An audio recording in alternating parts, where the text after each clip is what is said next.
if he wins by 2 lengths, I'll probably be asked why do he only win by 2 lengths.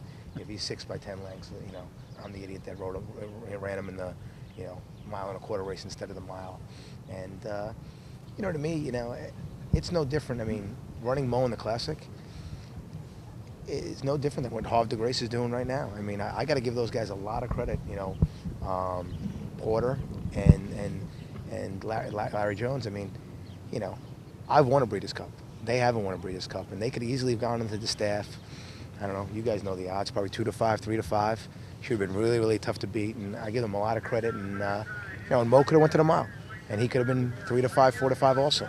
But you take Mo and Harv de Grace out of the Classic, you guys would have a tough week covering this race. You know, if you knew how sick he was, for him to come back to race this quickly, 4 months, King's Bishop, and then the Kelso, is amazing.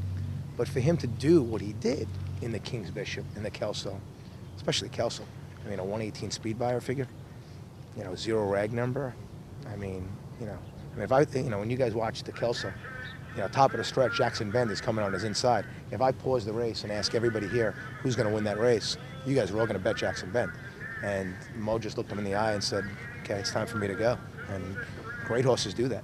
He did go a mile and 16th last year on this track, and, you know, I only watched that race like once a day.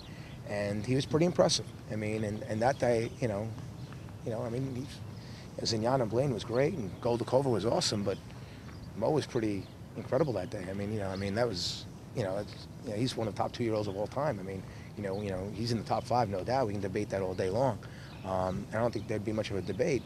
You know, until somebody does something, you really don't know. I mean, so I think it's you know, what I'm reading about, which is interesting, which you know, listen, I have tremendous confidence, is everybody's kind of saying there's no way he can go 1.25 miles. There's no chance he can go to 1.25 miles.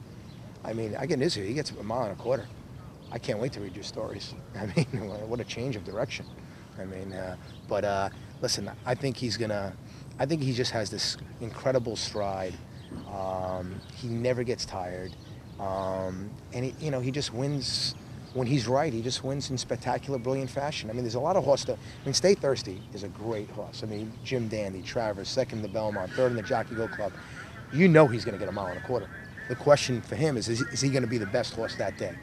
Uncle Mo, I mean, I can say it, but it's up to you guys. He's the most talented horse in the race. There's no question in my mind. He's the most talented horse in the race. Can he get 1.25 miles? We'll all know at 7:02.